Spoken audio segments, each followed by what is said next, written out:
What's going on, Wolfpack Nation? Thank you all so much again for tuning back in here as we continue this conversation here with Matt here from Fourth and Dude, which is a Boston College podcast, and basically wanted to bring him on basically to talk about this upcoming Boston College in-state game, which is huge to say the least. And if you haven't checked out part one, make sure to go and check that one out here first before continuing on this one. So, but one thing, Matt, that we kind of left off with from the last part is talking about Jeff. And, obviously he's been super impressive coming to Boston College and seeing what he's done so far. And I think all of us, are pretty much saying, I just couldn't imagine that this, especially with college football the way it is, there's always coaching jobs coming up, especially big coaching jobs that I would be surprised if Boston College can hold on to Jeff for long. But again, I guess I wanted to kind of ask, do you ever see Boston College? Because again, the history wise, Boston College can compete with anybody. Boston College has some of the biggest names in football, period. And so, do you ever see, Boston College taking a next step in terms of competing when it comes to spending, possibly? Like, if Jeff said, hey, listen, I'm getting offered, from USC for $6 million a year or $7 million a year. Do you ever see Boston College taking that next step and making that investment in a guy like Jeff Hafley? No, probably not. Probably not in the 7 million range. We're an academic Jesuit institution, and athletics has never really been on the forefront of Father Leahy's mind, which sucks because we are the school that had the Flutie effect in the 80s, right? And Doug Flutie did what he did, and admissions went through the roof. BC became a solid academic school as a result of that. And people have done studies on it; it's a real thing. So it's unfortunate. But no, it seems like, unless there's a change in leadership from a university standpoint, I don't see us necessarily getting ever to that level. What I will say is, the AD, Pat Kraft, and Martin Jarman before him have done a really good job trying to do as much as they can. They've really upgraded the facilities. We have a brand new indoor practice facility that was built a couple of years ago. They've done a ton of upgrades in the in-game stadium experience. We're paying Hafley, I think something like 3.5, maybe in the 4 range, something like that. Private school, so you don't really know for sure, but something in that range. And what Hafley was able to do when he was negotiating, his deal is, hey guys, I got to pay assistants. So from what we've heard, and talk is cheap. From what we've heard, they've really increased the assistant coach pool. So little things like that, I think, go a long way. We're never going to get. It's going to be hard for us to compete just from a recruiting footprint, right? We're never going to get the top talent that exists in the Southeast. I think overall, if we can just stay in the mid tier of the ACC when it comes to spending and overall commitment, I think Haf could stay. Haf's got a family. He said a couple times now that this is a place he wants to be long term. He wants to build this thing the right way. And I don't know. He's got a heck of a resume. And like we were talking about last episode, there's a lot of programs in this country that would want this guy with his professional pedigree, as well as what he's done in a short time in the college ranks. So we'll see. But one thing with like a guy like Jeff Hafley is a guy that comes to mind that actually is even from the ACC itself that kind of reminds me a lot of maybe possibly the Jeff Hafley situation, which again, obviously time will tell, is a guy like Dave Clawson at Wake Forest who, I think for me, and I know all of us, especially at Tuffy Talk, we've said multiple times, like, how is a guy like Dave Clawson, who has done what he's been able to do at Wake Forest, still at Wake Forest? That when at the end of the day, he could easily go somewhere else and make a lot more money. He could have a lot more spending to hire assistants, to do recruiting. Because then a school like Wake Forest, where it's primarily a academic school, that's all they're really, that's going to be their first priority, no matter what athletics does. And it's kind of one of those things that, for a coach, who a lot of them, want to go after these big time jobs, like, the Tennessees, the USCs, the Alabamas, the Auburns. But at the end of the day, you're making a risk because, you could just, it could possibly be that maybe Dave Clawson is getting all these calls, but then he's, saying, hey, I want to stay here. I like Winston-Salem. I want to be here. I have security here. But then, you look at a guy like, for example, like Butch Jones, which the reason why I bring up a guy like Butch Jones is not necessarily hating him by any means or saying that Butch Jones is one or the other, but I'm saying, he took a risk. He went from Cincinnati to Tennessee. He fell flat on his face. and now he's coaching back at Arkansas State. So again, it's do you want to be jumping around, or do you want to be a guy that stays at Wake Forest? For if he wants to coach for 40 years, he'll coach at Wake Forest for 40 years. I guarantee you, they will never get rid of him. Simple as that. So I mean, and maybe that could possibly be the possibility at Boston College, which I think you and all Boston College fans would flip over backwards if that were the case. Yeah, 100%. And I think the biggest, you guys, even with Doeren, know how important consistency is, right?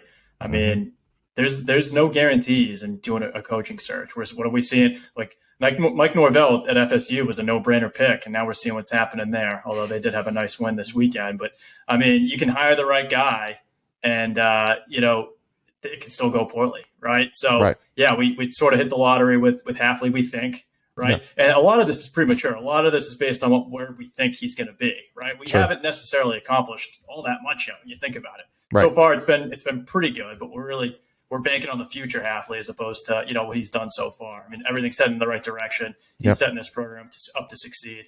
So yeah, we're hoping to get at least a couple more years, if nothing else, to see where he can take this thing.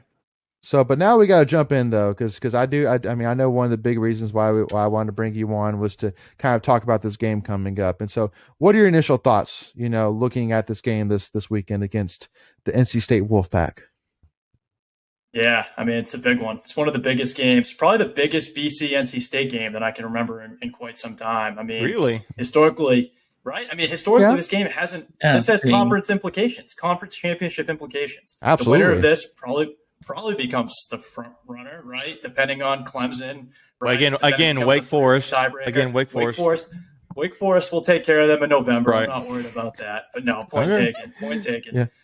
Yeah. Listen, it's a good matchup. It's two really good teams. I've talked a little bit about what our offense can do. Based on what you guys have done to date, we both played Clemson really, really tough. You guys got them at home, which I think was, obviously an advantage. We had to go into Death Valley in front of that raucous crowd. We did have the benefit. They were a little more banged up, but if you look at we look at the transitive property on our podcast all the time. We look at common opponents, we're pretty much, it's a dead even matchup. It seems like, right? Oh yeah. We even have similar philosophies. We both have talented wideouts. We both have talented running backs, good O lines, right? Mm-hmm. We have a couple weak spots on the defense, I think on both sides. So I think if one thing, overall to me, it's going to be a one possession game. I won't give away my prediction if we're going to go, down that road. But to me, it's an evenly matched game. I can't wait. I'm going to be there on Saturday. Are you guys going, or is anyone making a trip up to Boston? No.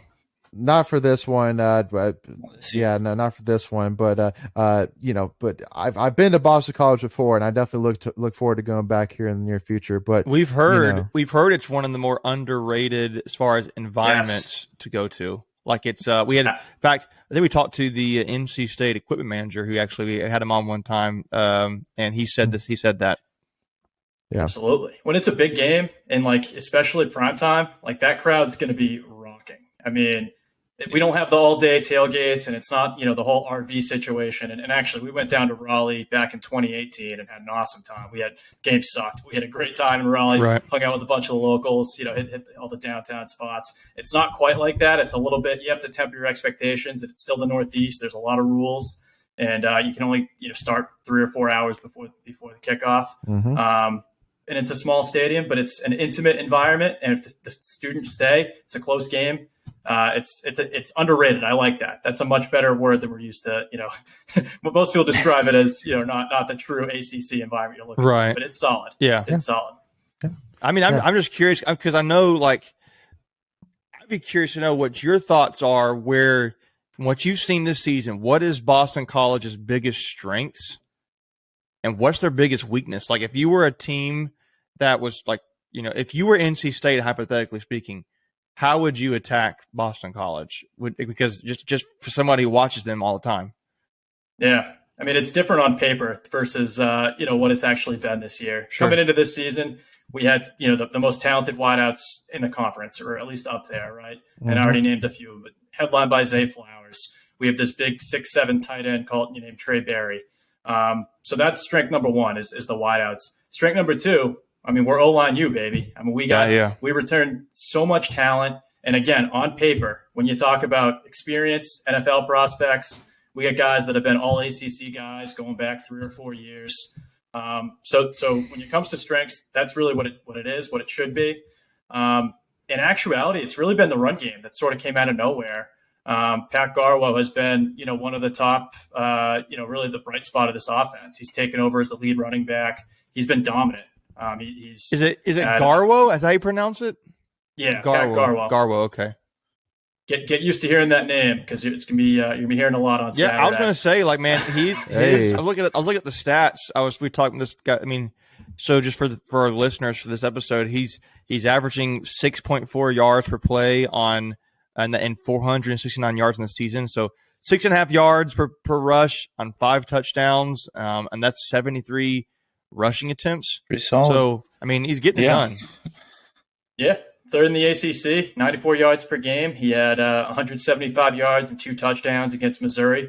Now, Missouri has one of the worst defenses I've ever seen, but still, he was dominant. And a lot of that comes down to I'll give the O-line credit. You guys might not know this, but, BC fans have been all over this for, going back to last season. We switched to the zone blocking scheme. It sort of threw, and we also switched some guys a lot. We put guards at tackle and tackle at guards. We sort of mixed up what was a strength of this team last year. In my opinion, unnecessarily. It kind of threw it in flux a little bit. But it seems like we're starting to figure this out. And we were dominant against Missouri, a little less so against Clemson, but who isn't? But I think it really is the run game that is the key, just like it has been. You guys remember in 2019 when we had, 500 rushing yards against you guys? Sorry to bring that up. But, hey, if we can run the football, it opens up all sorts of possibilities for the offense. That's been our biggest strength to date. Who was that? Was that A.J. Dillon? A.J. Dillon had, I think, 200. David Bailey had another 200. Hey, who was the guy before A.J. Dillon? I was trying to think of his name. The running back.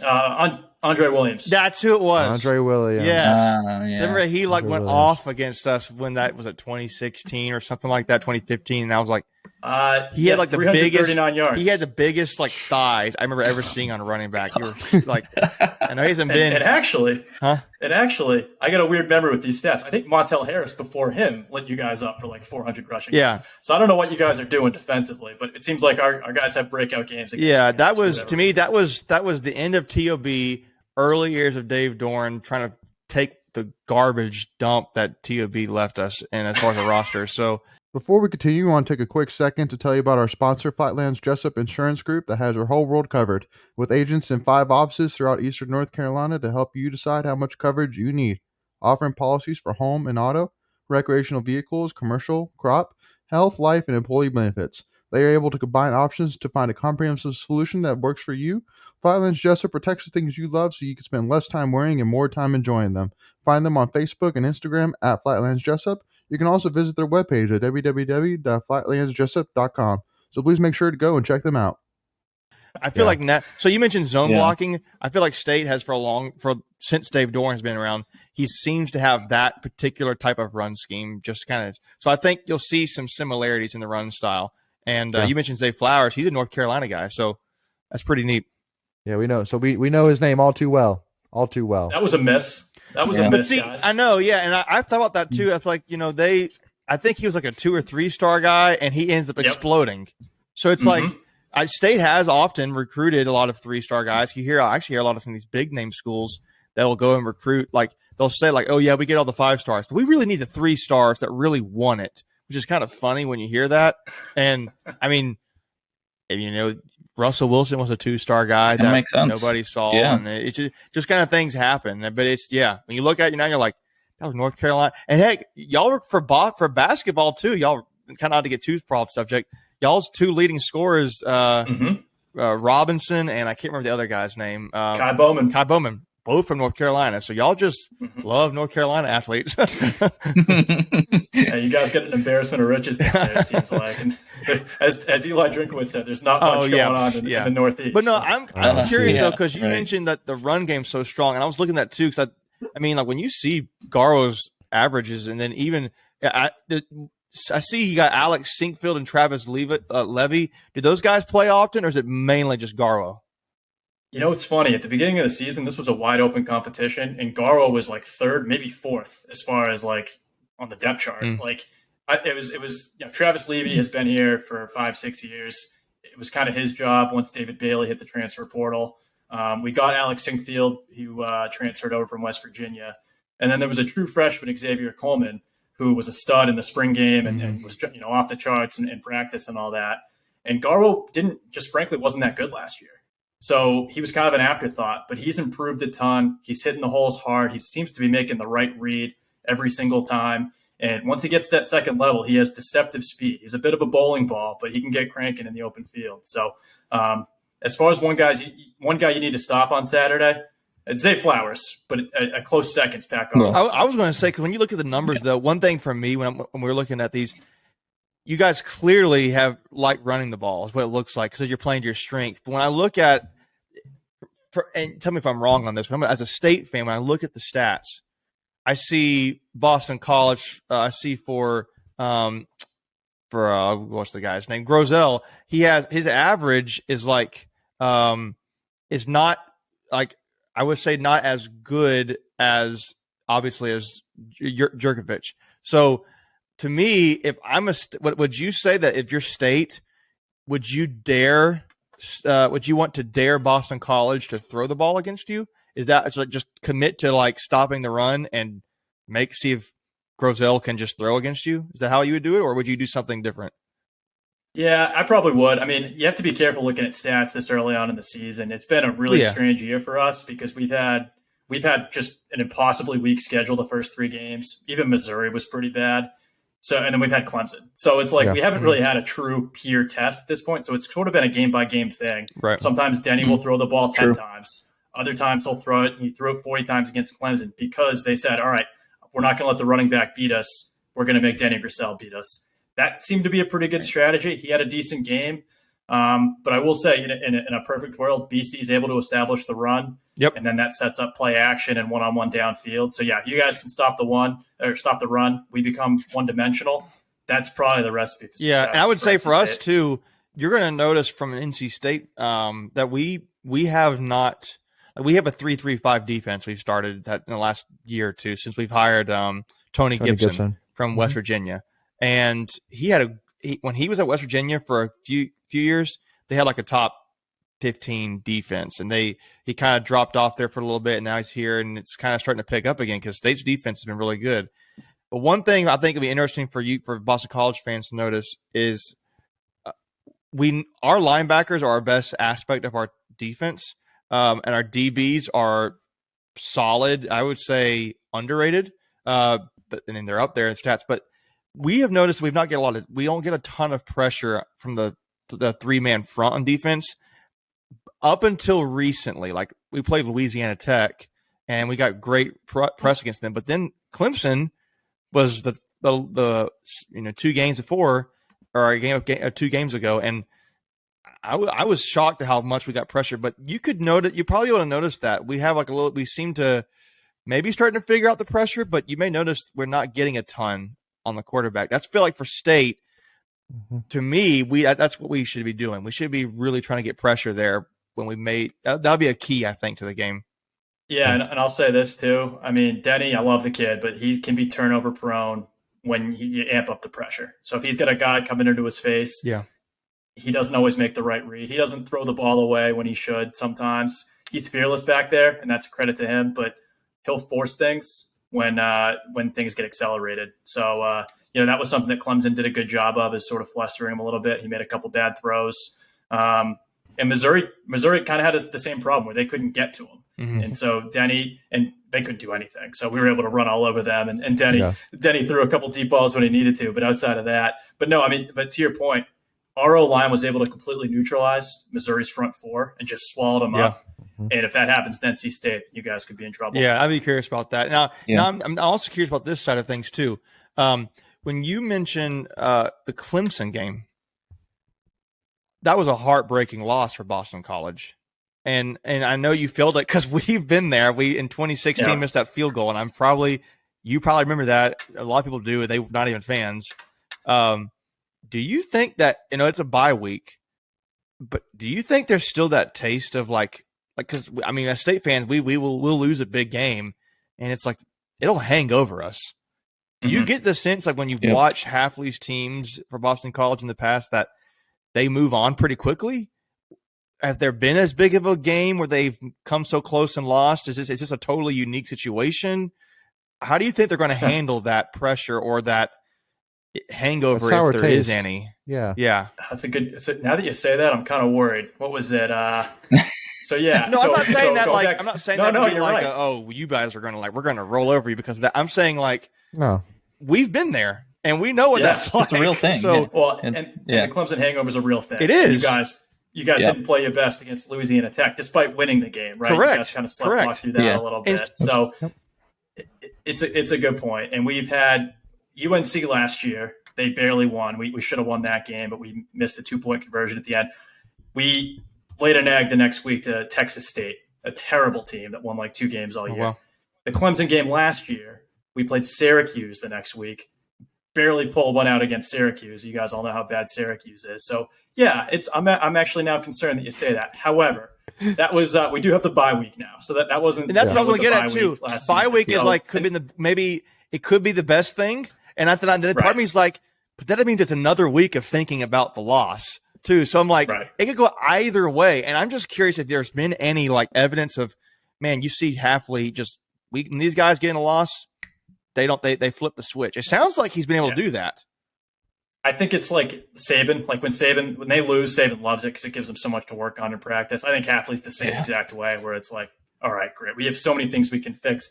I still think it would have been nice to win the ball game, but I think a loss could actually be better than coming out of there thinking, oh yeah, we beat a down Clemson team, we're undefeated, and then NC State could be not a trap game, but you know what I'm saying. No. Where so it could actually hyper focus us and say, hey, this is now a must win. If we don't beat NC State, our dream of winning the ACC. And this is the last thing I'll say to this. I realize I've been talking a lot, but it's I think maybe one of the benefits in that regard, as far as the whole mental hangover side of things, is it's a ranked NC State team coming into Boston College. So you get another opportunity. So I feel like the whole, if it were like just like a, let's say it was Virginia. Okay, it's Virginia. Yeah. Okay, well, who cares? Like, it's Georgia Tech. Okay, they're not, but it's a ranked team that got a number next to their name. Oh, we can get up for that one. So I feel like that might actually be good for Boston College. It makes me worried. Yep. I think so too. Night game too. I mean, we'll get up for this game. I'm not worried about that, but there is sometimes that weird Clemson hangover. So it was 2 weeks ago. We'll see. Yeah. We'll see. I'm hopeful, but Half's a good coach. Half will get these guys focused. If you have time, go to the BC football Twitter page and look at like the videos of Hafley in the locker room hyping up the team pregame. Like I would run through a brick wall for this guy. Like he jacks me up. So I mean, he's great. So hopefully not again night game, and you guys are ranked. I think that's a good point. Yep. So I know we're kind of wrapping up here. So I'll I know, the best way to wrap it up here is, so give me your prediction, Matt. So when you're talking to your BC fans, what are you saying to them prediction wise? All right. So definitely one possession game. Our biggest weakness is pass rush, and I'm hoping that we use the bye week to figure out how to get pressure to the quarterback. We haven't been able to get there with 4. We haven't really dialed up much in the way of, really exotic blitzes. But I'm hoping we can figure out a way to get the linebackers. I think that's the single biggest thing, not only for this game, but for our season going forward is like, we're like one of the worst teams in the country in sacks, as are you, I think, last I checked. Yeah. I got to mention the whole 3-man front. We've just not gotten a lot of pressure. We're starting to, but not a ton. Right. Yeah, exactly. So I think that, to knock Leary off his game, I think we got to get pressure to him. I agree. Like I talked about too, against Missouri, we really dominated in the trenches and we were able to set up the run game. I think that's a big thing. The biggest matchup of all is I think your receivers are really, really good. I know your 2-headed running backs are really good and our linebackers are going to have their hands full. But I was looking at some of the catches that Mezzi and Carter made. Yeah. I mean, those guys are just incredible. We have a really good defensive backfield, though, so I think that's going to be kind of the matchup to watch. I'm not worried about points. I think both teams are going to put up some points. So all that said, I think it's, like I said, it's going to come down to the last possession. I think whoever wins it's easy to say, but whoever wins the turnover battle is going to win this football game. I got BC 27, NC State 24. And hopefully we don't storm the field. I'm very against storming the field against NC State, but we'll see. Yeah, I totally get that. I mean, that would be I think it's going to be like a 3-4 point game at the end of the day. It's my worry has been historically, maybe before Doeren, we just don't travel. We have not traveled well. Under Doeren the last few years, we really have. And that's been good. I'm just, to me, when I think about what's on the line for this game, for the Atlantic Division, I feel like there's more pressure on State than there is right now, than there is Boston College, because State's got the win against Clemson where Boston College doesn't.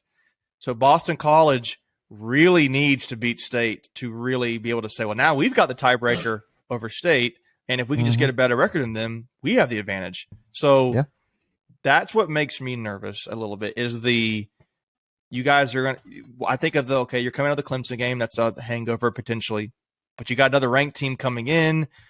We don't always seem to be so great against Boston College. And that's what things that worries me. I feel like the only advantage we may have on, from a historical viewpoint is the fact that y'all have a backup quarterback right now. And that's really about it. Because if y'all had Jurkovec at this point, I'd be very worried.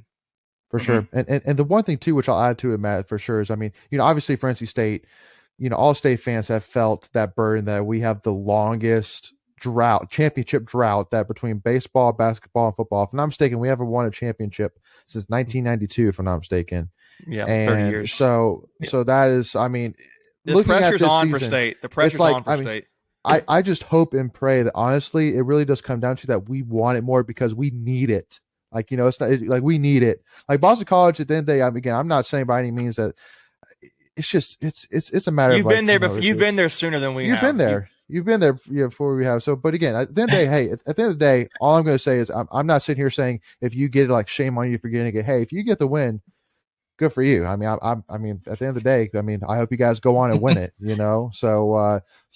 it'll be an awesome game. Let's put it that way. It's going to be a huge game. It's going to be a crazy game. Yep. And I could totally see a guy like Zay Flowers, just because he's playing a North Carolina team, just like going off. You didn't recruit me, I'm going to go off on you, kind of thing. He's due.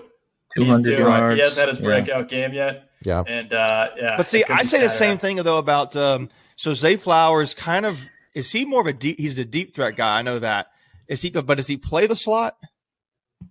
He can do. He does both. We line him up both. But really, where he's hurt teams the most is there's just those go routes, and he just burns. Yeah. And he's a big play threat anytime he's on the field. We try to get him involved in the sweep game. It's kind of like a Percy Harvin. We try to get him the football however we can. Because you mentioned you were impressed with Messi and Carter, the catches to make, and honestly, as State fans, we have been too, because we knew what he had in Messi, but I think in particular Carter's taking his game another level. But having said those two receivers, you mentioned the breakout game for Zay Flowers. I think you should be interested in Thayer Thomas, because people could argue he's like your best receiver on State's team, and he's not had his game yet. So similar to Zay Flowers, I could see State trying to integrate more Thayer Thomas in this game. And he's like that Julian Edelman guy. Yeah, kind of the Wes Welker of the team, if you will. Yep. So it's like, got it. Yeah. He's just like, if you throw the ball to him, he's the most automatic receiver, in my opinion. He's money, but they don't for some reason. I think other teams have been daring Devin Carter and Emezi to be the receivers for State. So they know Thayer Thomas is the guy. He's a smaller. He's not a big dude, but his hands are so good. So I think it'd be interesting to see who wins that between a Flowers and a Thomas battle on the receiving side. I think Flowers will probably win that, but it'll be interesting from a receiver standpoint. Yeah. Definitely. That's true.